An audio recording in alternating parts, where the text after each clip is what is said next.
Hello friends, welcome back to my channel. আশা করি সবাই ভালো আছো, আমিও খুব ভালো আছি। তাহলে অবশেষে আজকে বাবাকে দেখা গেল, মানে অনেক পটিয়েছে মানে তোমার কি বলে, এফর্ট দিয়েছে। হ্যাঁ, এফর্ট দিয়েছে ছেলে বাবাকে অন ক্যামেরা দেখানোর জন্য, আনার জন্য, এবং বাবার প্রতি কিছু ভালোবাসা ক্যামেরা থ্রু আমাদের সামনে শেয়ার করলো। হ্যাঁ, ঠিক আছে, এটা নিয়ে কোনো নেগেটিভ কথা নয়। যদি বাবাকে টনদীপ তার একটা ঘরে সুন্দর করে সাজিয়ে খাট আলমারি দিয়ে এনে রাখতে পারে, তাহলে বলবো ছেলেরা তো কর্তব্য করবেই। বাবা মার প্রতি কর্তব্য করাটাই ছেলেদের কাজ। কারণ বেশি বয়সে এসে বাবা মার যত্ন করব, বাবা মার খেয়াল রাখবো, বাবা মার প্রতি সমস্ত দায়িত্ব পালন করব, এটাই হওয়া উচিত আমাদের। এবং এটাই আমরা ছেলেদেরকে এইরকমভাবেই দেখতে ভালোবাসি। এবং আজকালকার দিনে ছেলে বলে কোনো কথা নেই, মেয়েরাও এইভাবেই এই পথ অনুসরণ করছে। এমন নয় শুধু ছেলেরা তাদের বাবা মার দায়িত্ব পালন করবে, মেয়েরাও তাদের বাবা মার প্রতি দায়িত্ব কর্তব্য পালন করে। অ্যাকচুয়ালি বাবাই বলো আর মাই, ছেলেই বলো আর মেয়েই বলো, ছেলেকে যেমন তার নিজের বাবা মার প্রতি দায়িত্ব পালন করতে হয়, সেরকম তার শ্বশুর শাশুড়ির প্রতিও করতে হয়, সেরকম ছেলের বউকেও ভাইস ভার্সা করতে হয়। নিজের বাবা মাকেও যেমন দেখতে হয়, শ্বশুর শাশুড়িকেও সেরকম দেখতে হয়, হওয়া উচিত। এটা হলেই একটা আদর্শ ছেলে বা মেয়ের একটা তকমা পাওয়া যায়। যাই হোক, মন থেকে আসা উচিত ভাই।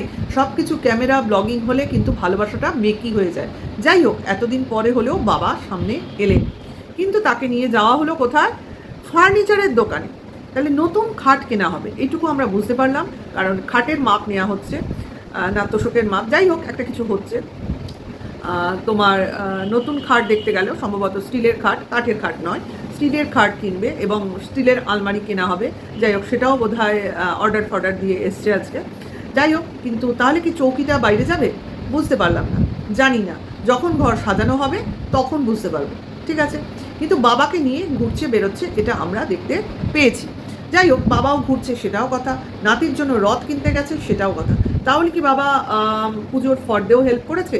হ্যাঁ, সেটাও হয়তো কথা করেছেন। কারণ আপাতত উনি মাথা ঠান্ডা করার চেষ্টা করছেন।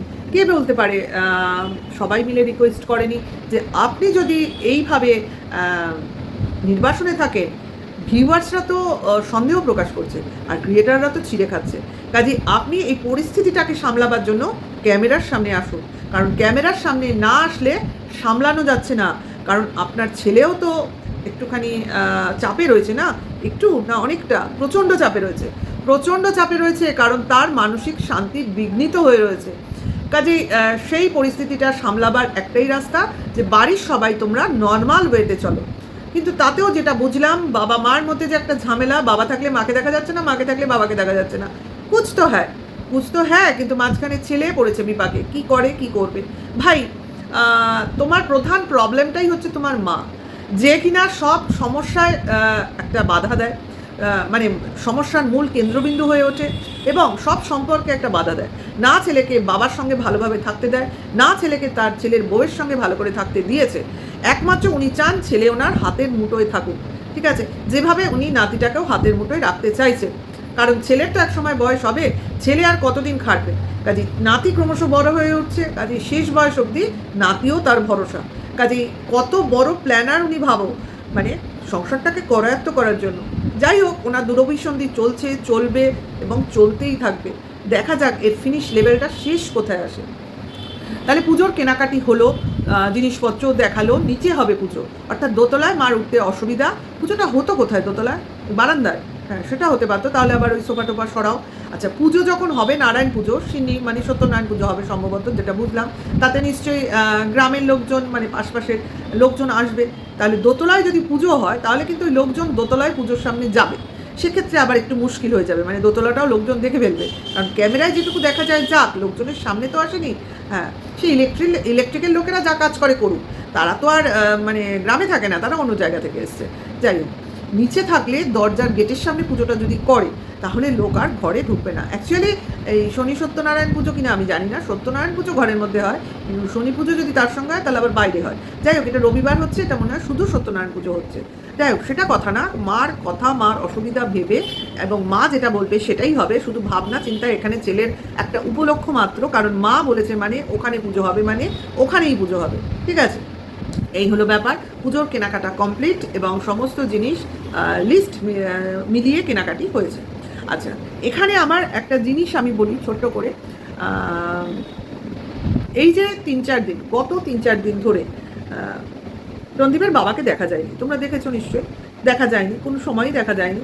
তা ওই বাচ্চাটাকে, রণদীপকে এবং রণদীপের মাকে আমরা দেখেছি, সবসময় দেখেছি। আচ্ছা, এইবার রণদীপের বাবা যখন থাকে ম্যাক্সিমাম ওই বাচ্চাটার সঙ্গেই থাকে, ঠিক আছে?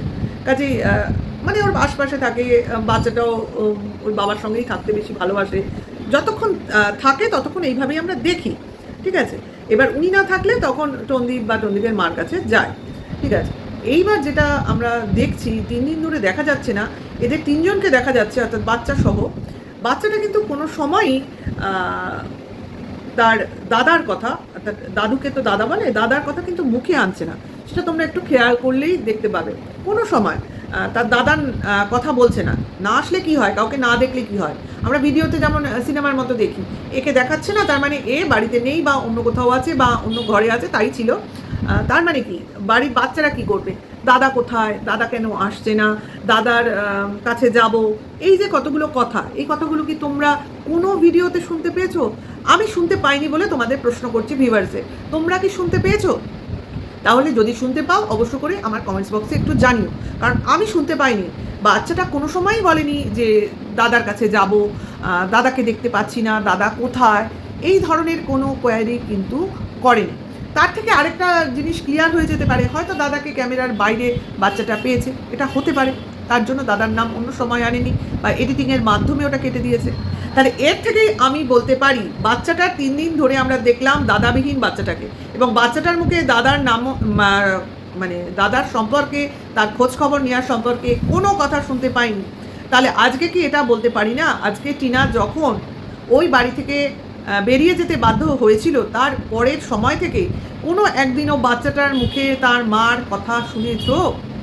কেঁদেছে দেখা গেছে, কিন্তু সেই কান্নাটাকে অন্য নাম দেওয়া হয়েছে, কিন্তু কোনো দিন শুনেছো যে মা কোথায়, মার কাছে যাব, মা আসছে না কেন, মা বলে কান্না শুনেছো? তার মানে এই বাচ্চাটা এরকম, অর্থাৎ হয় এরা মায়ের ছবি দেখিয়ে বা মায়ের নামে যে কথাটা বলা হয়েছিল মা মারা গেছে, এইভাবে বাচ্চাটাকে বুঝিয়েছে, অথবা এরা ওই জিনিসটা মাকে যে খোঁজে, মাকে যে চায়, সেইটা টোটালি ক্যামেরার সামনে আনে না। এই দুটো কারণেই কিন্তু হয়েছে।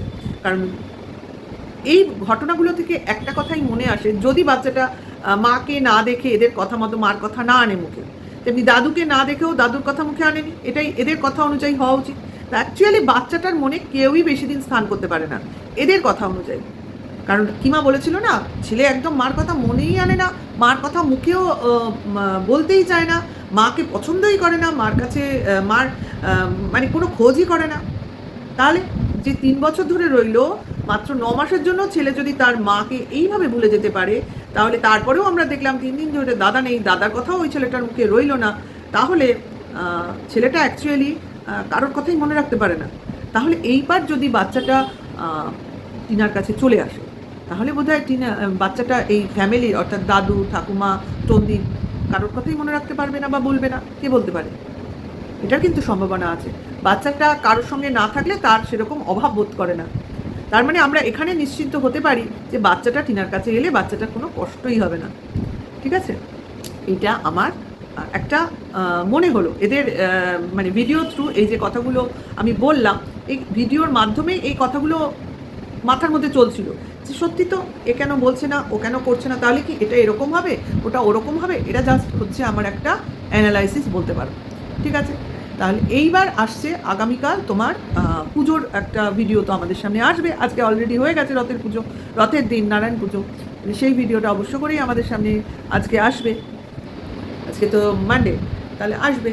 তাহলে সেই ভিডিওতে দেখা যাক, বাবাকেও হয়তো আমরা এইবার দেখতেই পারবো, কারণ বাবার মনের ইচ্ছা পূরণ হতে চলেছে, অর্থাৎ তার শখ পূরণ করে ঘরদোর সাজিয়ে বাবাকে ঘুষ দিয়ে ঘরে আনা চলছে। হ্যাঁ, এটাকে আমি ঘুষ বললাম, সেটাকে খারাপভাবে নিও না, কারণ বাবার রাগ হয়েছে, রাগ ভাঙাতে তো ছেলের কিছু করণীয়, সেই কাজটাই ছেলে করছে। খাট আলমারি জিনিসপত্র দিয়ে বাবাকে ভোলাতে চাইছে, মানে মানাতে চাইছে।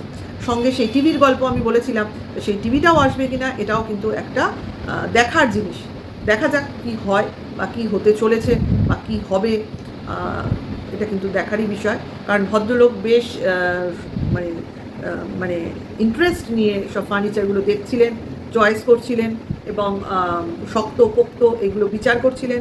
তার মানে ওনার এই ব্যাপারে মত আছে, এটা আমরা ধরে নেব।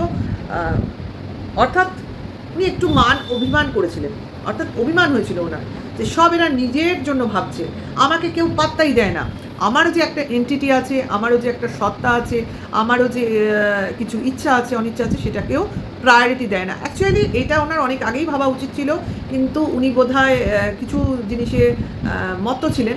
এখন এই বিভিন্ন ক্রিয়েটারদের কথা ওনার হয়তো কানে গিয়ে পৌঁছায়, তার থেকে হয়তো ওনার মনে এগুলো মনে প্রশ্নের উদ্রেক হয়েছে, হতেই পারে।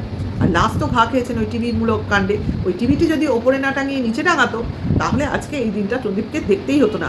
পয়সা খরচ হচ্ছে তো, যাই বলো, সে খাটই কেনো, আলমারি কেনো, আবার নতুন করে টিভি কেনো বা যাই কেনো ফার্নিচার হিসেবে, তোমার পয়সা খরচ হচ্ছে, এটা কিন্তু মেইন ব্যাপার।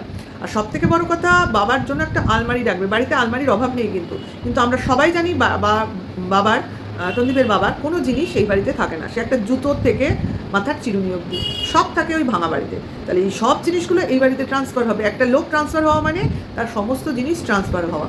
বলা যায় বাবার হয়তো ভাগ্যে বৃহস্পতি উদয় হয়েছে, কারণ বৃহস্পতি হচ্ছে সৌভাগ্যের প্রতীক। যাই হোক, যে কারণেই হোক, যেভাবেই হোক, ভদ্রলোক একটু এবার সম্মান পান, তার প্রকৃত জায়গাটা উনি পান, এটাই হচ্ছে আমাদের এক্সট্রা পাওনা। তা আমরা তো কখনোই বলতে পারবো না ছেলের বউও তার জায়গাটা পাক, কারণ ওই বাড়িতে ওই নচ্ছার ছেলের বউ আর ফেরত যাবে না, এটা একদম শিওর। কারণ তার মা সেটা হতে দেবে না, আর সম্ভব নয়। যা জিনিস, যেখানকার জিনিস যেখানে গিয়ে পৌঁছেছে, আর সেটা সম্ভব নয়। জিনিসটা ক্রমশ জটিল থেকে জটিলতর, খারাপ থেকে খারাপতর, যা বলবে মানে সবই ডাউনের দিকে যাবে, আর কিছু আপ হবে না।